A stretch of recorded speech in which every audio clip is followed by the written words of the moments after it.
Hi everyone, कैसे हो आप सभी लोग। आई होप आप लोग अच्छे होंगे। मैं हूं राहुल जयसवाल एंड स्वागत करता हूं आप सभी का एक बार फिर हमारे यूट्यूब चैनल JR ट्यूटोरियल्स में। फ्रेंड्स, आज अगेन आपके सामने मोस्ट इंपॉर्टेंट साइंस का लेक्चर वीडियो लेकर आ चुका हूं दोस्तों, जिसमें आज के दिन हम लोग पढ़ने वाले हैं हमारे 10th स्टैंडर्ड के लिए साइंस 2 सब्जेक्ट का दोस्तों चैप्टर नंबर 6 एनिमल क्लासिफिकेशन, जो हमारा काफी दिनों से चल रहा है दोस्तों। तो फाइनली हम इस चैप्टर के आखिरी पड़ाव पे आ चुके हैं, यानी कि आखिरी लेक्चर पे आ चुके हैं, जिसका नाम है दोस्तों लेक्चर नंबर 9।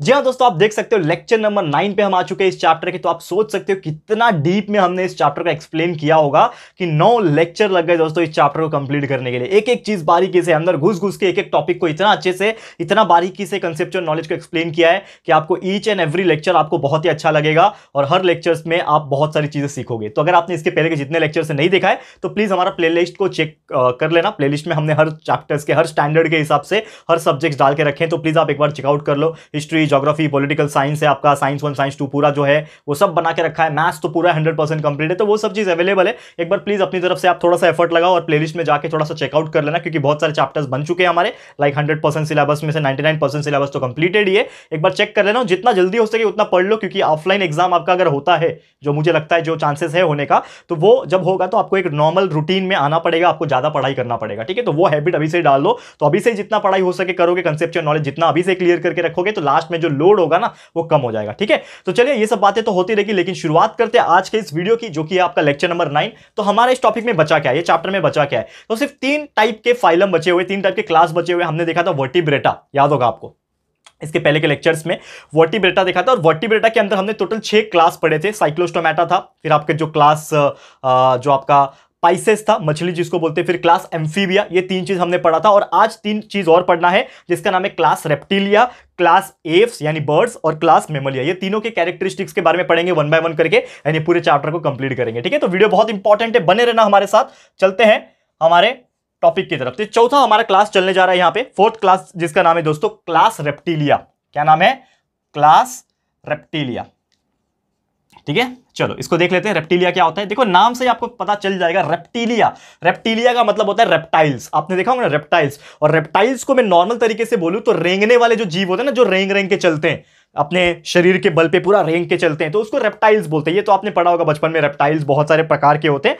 तो रेप्टाइल्स मतलब क्या होता है? एक ऐसे जीव होते हैं जो ज्यादातर रेंग के चलते हैं, या फिर इनके हाथ पैर अगर होते भी हैं तो बहुत ही छोटे होते हैं, और उसके हेल्प से वो चल पाते हैं। ठीक है, तो according to the source of the animal evolution, इसमें क्या होता है कि ये जो है ना फर्स्ट ट्रू टेरेस्ट्रियल एनिमल है, यानी कि रेप्टाइल्स को माना जाता है पहले फर्स्ट ट्रू टेरेस्ट्रियल एनिमल। अब इसका मतलब क्या होता है? टेरेस्ट्रियल एनिमल्स का मतलब क्या होता है आप सभी जानते हैं। इसके पहले जितने भी एनिमल्स हमने पढ़ा था वो कहीं ना कहीं ऐसे एनिमल्स थे जो पानी में रह रहे थे, या फिर पानी में जमीन में रह रहे थे। जैसे कि हमने इसके पहले साइक्लोस्टोमेटा देखा, पाइसेस देखा, ये पूरे के पूरे जो चीजें वो पानी में रहते थे, मछलियां पानी में रहती है। लेकिन उसके बाद एम्फीबिया देखा, तो एम्फीबिया ऐसे एनिमल्स थे जो जमीन पे भी रह रहे थे और पानी में भी रह रहे थे। तो कहीं ना कहीं पानी में तो रह रहे थे वो लोग, ठीक है। लेकिन ये एक ऐसे टाइप के जीव होते हैं रेप्टाइल्स, जो सिर्फ और सिर्फ जमीन पे रहना ज्यादा पसंद करते हैं। पानी में भी जा सकते हैं ये, लेकिन रहना पसंद नहीं करते हैं। लेकिन उनकी जो पूरी लाइफ है वो टेरेस्ट्रियल यानी जमीन के ऊपर बीतती है, इसीलिए इनको ट्रू टेरेस्ट्रियल एनिमल कहा जाता है। फर्स्ट ट्रू टेरेस्ट्रियल एनिमल, यानी कि इनका जमीन पे ही रहना ज्यादा पसंद है और जमीन पे ही जिंदा रहते हैं वो लोग। इस प्रकार के एनिमल्स है, और खासकर इनके अंदर एक क्रीपिंग मूवमेंट्स होता है, यानी कि रेंग के चलते हैं ना, क्रीपिंग मूवमेंट, क्रीप करना, क्रीपिंग मूवमेंट इनके अंदर होता है। इसीलिए ये टाइप के एनिमल्स को रेप्टाइल्स या फिर रेप्टिलिया कहा जाता है। ठीक है, ये भी क्या होते हैं? कोल्ड ब्लडेड एनिमल होते हैं, यानी पोइकिलोथर्म्स होते हैं। ये ऑलरेडी मैंने पाइसेस के दौरान बताया था आपको। पाइसेस भी कोल्ड ब्लडेड होते हैं, ये भी क्या होते हैं? कोल्ड ब्लडेड एनिमल होते हैं। क्या होते हैं? कोल्ड ब्लडेड एनिमल्स होते हैं, जिसको एक और नाम से जाना जाता है पोइकिलोथर्म्स। ठीक है, इसको याद रखना, पोइकिलोथर्म्स। पोइकिलोथर्म्स, पोइकिलोथर्म्स का मतलब कोल्ड ब्लडेड एनिमल्स। क्लियर, याद रहेगा, कोल्ड ब्लडेड एनिमल्स होते हैं। एंड साथ ही में इनका जो स्किन होता है वो थोड़ा सा ड्राई होता है एंड स्केली होता है, यानी कि स्किन को आप टच करोगे ना तो आपको गीला गीला महसूस नहीं होगा, थोड़ा सूखा रफ, जैसा रफ होता है ना, रफ शरीर होता है ना, तो ड्राई स्किन महसूस होगी। और थोड़ी सी इनके बॉडी के ऊपर स्केल्स प्रेजेंट होते हैं, स्केली बॉडी होती है। ठीक है ना, थोड़ी सी चमड़ी जो होती है पपड़ी जैसी होती है, स्केल्स होते हैं इसकी बॉडी पे। एक्सटर्नल ईयर इनमें नहीं होता है, एक्सटर्नल ईयर एब्सेंट होता है। साथ ही में इनके पास नेक प्रेजेंट होता है, यानी कि कहीं ना कहीं उनके सर में हेड रीजन और जो ट्रंक रीजन है, जो चेस्ट वाला जो रीजन रहता है, तो सर और ट्रंक इनके बीच में क्या प्रेजेंट होता है, नेक प्रेजेंट होता है। अक्सर हमने इसके पहले के जितने भी एनिमल्स देखे उनमें नेक एब्सेंट था, नेक हमने देखा नेक नहीं था, लेकिन ये टाइप के एनिमल्स के अंदर नेक जो है, गर्दन जो है प्रेजेंट होती है। और इनके पास इनके पैरों में डिजिट्स होते हैं, digits are provided with the claws, यानी कि इनके पास क्या होते हैं, क्लॉज होते हैं। आपने देखा होगा ना, जैसे एग्जांपल के तौर पे आपको बताता हूं, लिजर्ड, छिपकली, आप जानते हैं दोस्तों लिजर्ड ये रेंगने वाले जीव है, रेंग के चलते ना, आपके घर में भी छिपकली होती है, तो आप उसके अगर पंजों को देखोगे ना, पंजों के अंदर छोटे छोटे डिजिट्स होते हैं, यानी कि एक तरीके से नाखून जैसे कुछ चीजें होती है, ठीक है ना, डिजिट्स बोलते हैं उसको, डिजिट्स के पास क्लॉस प्रेजेंट होता है, तो ये इनके अंदर प्रेजेंट होते हैं। एग्जांपल बहुत सारे हो गए रेंगने वाले में, जैसे टॉर्टोइज हो गया, लिजर्ड हो गया, स्नेक्स हो गए, ये सभी चीज एग्जांपल है किसके, क्लास रेप्टिलिया टाइप के एनिमल्स के। क्लियर है? तो उम्मीद करता हूं कि आपको ये चीज आपको समझ में आ गया होगा। ठीक है, तो ये था हमारा सबसे पहला आज के लिए, लेकिन पूरा का पूरा चौथा क्लास रेप्टिलिया, फोर्थ टाइप का कैटेगरी, फोर्थ टाइप का क्लास रेप्टिलिया क्लास। क्लियर है? समझ में आ गया? चलते हैं नेक्स्ट के ऊपर, जिसका नाम है दोस्तों क्लास एव्स। एव्स का मतलब होता है दोस्तों बर्ड्स। तो अब ये बर्ड्स के अंदर क्या क्या कैरेक्टरिस्टिक्स होती है इसको जान लेते हैं। ठीक है, इसको मैं रफ करता हूं, बहुत ही ईजी लेक्चर है आज का, लेकिन यार ये सब चीजें आपको ध्यान में रखनी पड़ेगी, क्योंकि अगर आपने ये सब चीज भूल गए तो एग्जाम में अक्सर इसके ऊपर क्वेश्चन पूछे जाते हैं कि यार इसके बारे में बताओ, उसके बारे में बताओ, तो कुछ भी आ सकता है, अनप्रिडिक्टेबल होता है। आपको बर्ड्स के बारे में सकते हैं, आपको मछलियां पाइसेस के बारे में पूछा जा सकता है, तो आपको प्रिपेयर रहना है, एटलीस्ट सबके बारे में थोड़ा थोड़ा जानकारी होना बहुत ज्यादा जरूरी है। तो अभी हमारा जो पांचवा टाइप का कैटेगरी है वो है क्लास एव्स। एव्स को ही बोला जाता है नॉर्मल तौर पे बर्ड्स।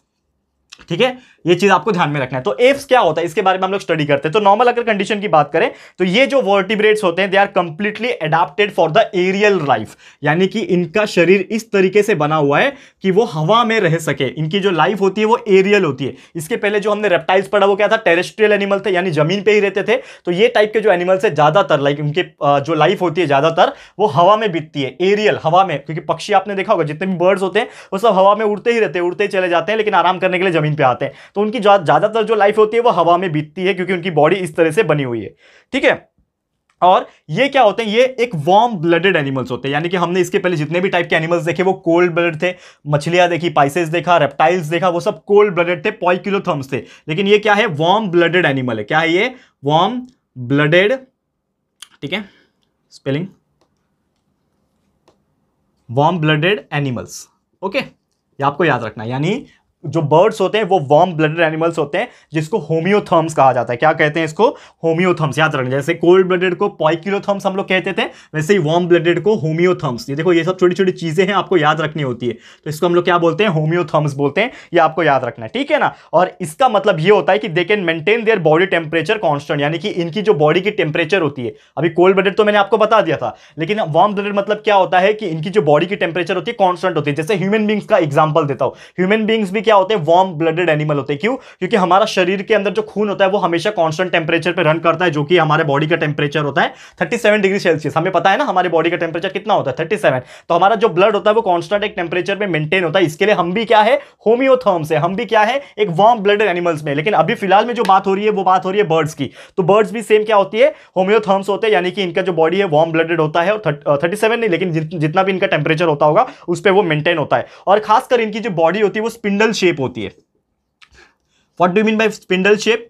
आप जानते होंगे दोस्तों, मैंने आपको बताया था कि जैसे मछलियां का शेप कैसा होता है, ऐसा स्पिंडल शेप होता है ना, ताकि वो पानी में क्या कर सके, चीर के आगे बढ़ सके। वैसे ही सेम जो बर्ड्स होते हैं ना, बर्ड का जो भी मेन शेप होता है वो भी लगभग इस प्रकार ही होता है। क्यों? क्योंकि वो अगर स्पिंडल शेप नहीं होगा तो वो हवा को कैसे चीर के आगे बढ़ सकती हैं, क्योंकि जब जोरों से हवा बहेगा तो पक्षियां जो है उसको चीर नहीं पाएगी, हवा में उड़ने के लिए आसानी नहीं होगी। आपने पतंग देखा होगा, पतंग का भी शेप इस प्रकार क्यों होता है दोस्तों, आपने देखा है ना पतंग, तो पतंग का भी शेप इस प्रकार क्यों होता है। अगर इस प्रकार नहीं होगा, ऐसा टोकीला नहीं होगा, स्पिंडल शेप का मतलब होता है आगे से टोकीला होना या फिर पीछे से टोकीला होना। तो आगे से जब टोकीला नहीं होगा तो हवा जो होगा उसको वो कैसे काटेगा, चीर के कैसे आगे बढ़ेगा वो। तो सेम इसी प्रकार जैसे पतंग का शेप होता है, वो डिजाइन बर्ड्स को देख के ही बनाया गया है ना पतंग का शेप। तो बर्ड्स के अंदर क्या होता है, एक स्पिंडल शेप, स्ट्रीमलाइंड बॉडी होती है। दैट्स व्हाई वो हवा में इजीली बाइसेक्ट करके उड़ पाते हैं बहुत ही अच्छी तरीके से। एंड साथ ही में इनके पास क्या होता है, फोर लिम्स जो होता है ना वो मॉडिफाई हो गया है किसके अंदर, विंग्स के अंदर। यानी कि इनके अंदर जो हाथ होने चाहिए,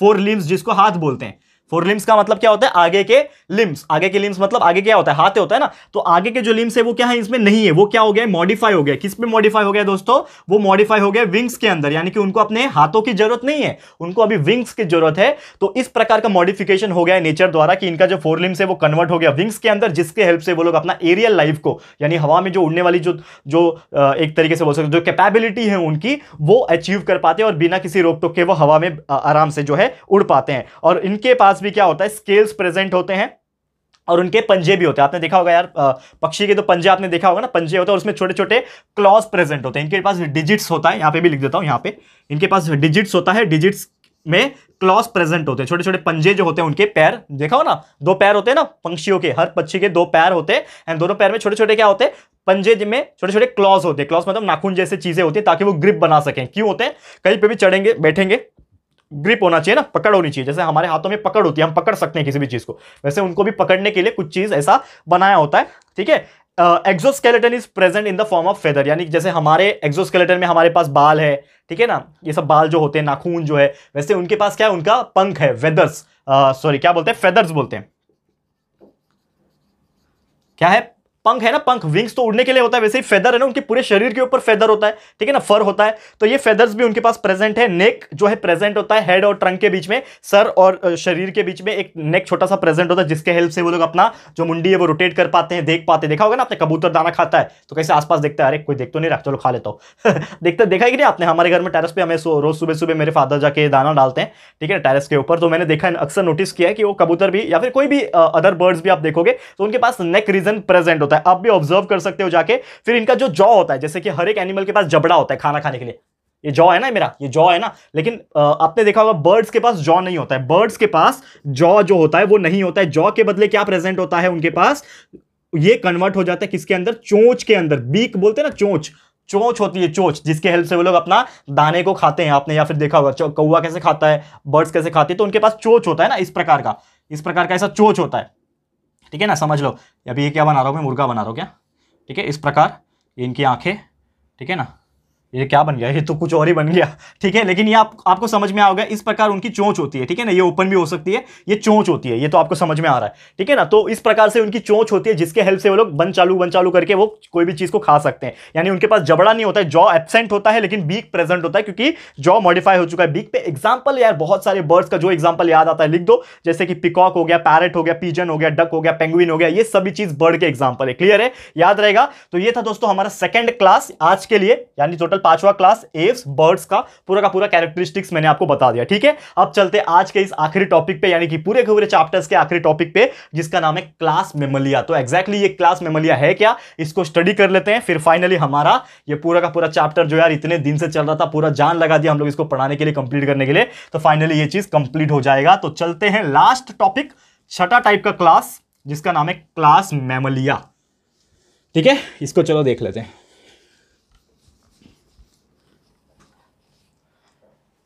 okay, new heading, sixth class, जिसका नाम है class Mammalia.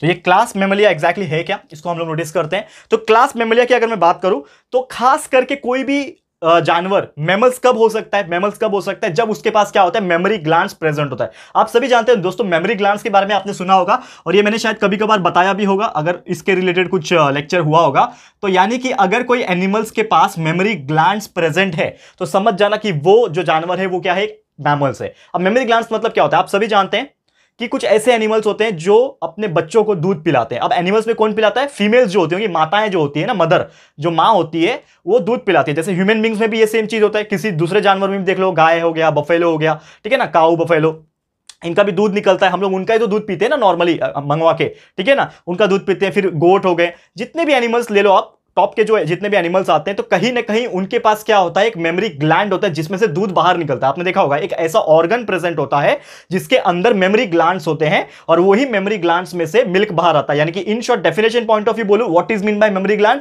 It is a organ और it is a gland from which milk is coming out, to feed the young ones, जो भी उनके यंग वंस होते हैं, यानी उनके जो बच्चे होते हैं, उनको पिलाने के लिए दूध जिसमें से बाहर आता है, वो चीज को मेमोरी ग्लैंड्स बोलते हैं। तो अगर किसी में मेमोरी ग्लैंड्स प्रेजेंट है तो वो क्या हो गया, मैमल्स हो गया, इंसान हो गया। सबसे बेस्ट एग्जांपल के तौर पे ह्यूमन बींग्स के अंदर जो माताएं होती है, जो हमारी मदर होती है, हमने बचपन में दूध पिया है ना उनका, सेम उसी प्रकार हर टाइप के जो जानवर होते हैं, जैसे कि और एग्जांपल लिखूं, ह्यूमंस हो गए, फिर काऊ ले लो, बफेलो ले लो, ये सब क्या है, मैमल्स में आ जाते हैं, ठीक है ना, एक्सेट्रा बहुत सारे आपको देखने मिलेंगे, ठीक है ना, काऊ, बफेलो, फिर कंगारू हो गया, डॉल्फिन हो गया, बैट हो गया, चमगादड़, ये सभी चीज एग्जांपल है। बहुत सारे और एग्जांपल आप लिख सकते हो जिनके पास भी मेमोरी ग्लैंड प्रेजेंट है, वो क्या है, मैमल्स है। तो और इनके कैरेक्टरिस्टिक्स और बताओ कि ये भी एनिमल्स क्या होते हैं, वार्म ब्लडेड होते हैं। जैसे कि मैंने आपको बताया था कि हमारा जो भी बॉडी का टेम्परेचर होता है, हम भी क्या है, होम्योथर्म है। वार्म ब्लडेड का मतलब क्या होता है, हम भी क्या है, होम्योथर्म्स,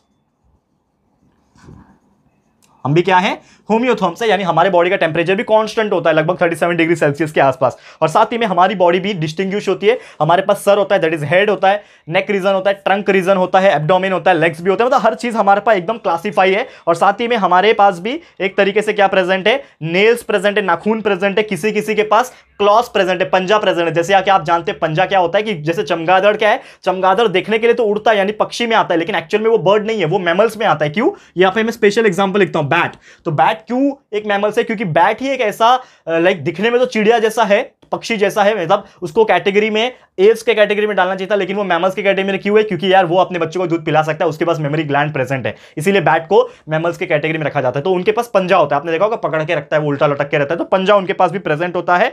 हाँ ठीक है, तो ये सब चीज होते हैं। और इनके पास, यानी जितने भी टाइप के एनिमल्स आ जाते हैं मैमलिया के अंदर, इनके पास क्या होता है, एक्सोस्केलेटन के तौर पे क्या होता है, हेयर्स प्रेजेंट हो। जैसे आप देख सकते हो हमारे पास हेयर है, जितने भी एनिमल्स ले लो, बाकी काऊ, बफेलो हो गया, बैट हो गया, ये सब चीज के पास क्या होता है, कहीं ना कहीं हेयर्स प्रेजेंट होता है उनके बॉडी के ऊपर, ठीक है ना, और या फिर फर प्रेजेंट होता है। जैसे बैट हो गया, चमगादड़, इनके पास पंख होता है ना, फर प्रेजेंट होता है। तो कुछ एक्सेप्शनल चीज भी है, लेकिन ज्यादातर के पास ऐसा होता है। और अंदर का जो बोन होता है वो एंडोस्केलेटन क्या होता है, पूरा बोन होता है, कड़क ठोस बोन, कड़क मजबूत बोन होता है, जैसे बाकी एनिमल्स में भी होता है, ह्यूमन बींग्स के अंदर भी होता है। तो यही सब चीजें हैं दोस्तों, कैरेक्टरिस्टिक्स है जो आपका बताता है मेमोलिया के बारे में। क्लियर है। और एग्जाम्पल मैंने बता दिया, एलिफेंट हो गया, human being, kangaroo, dolphin, bat etcetera, और जो भी हमने लिखा है यहाँ पे सभी चीज उसके एग्जाम्पल है। क्लियर है। तो उम्मीद करता हूं दोस्तों आपको ये चीज बहुत ही अच्छे से समझ में आ गया होगा दोस्तों। तो इसी के साथ हमारा ये जो टॉपिक है क्लास मेमोलिया, ये होता है टोटली कंप्लीट। एंड दोस्तों इसी के साथ हमारा ये जो चैप्टर है, जो काफी दिनों से चल रहा है, 9 लेक्चर लग गए दोस्तों इसको पूरा कंप्लीट करने में, तो फाइनली ये चैप्टर हमारा 100% कंप्लीट हो चुका है। एक एक चीज बारीकी से हमने पूरा का पूरा चैप्टर एक्सप्लेन किया है।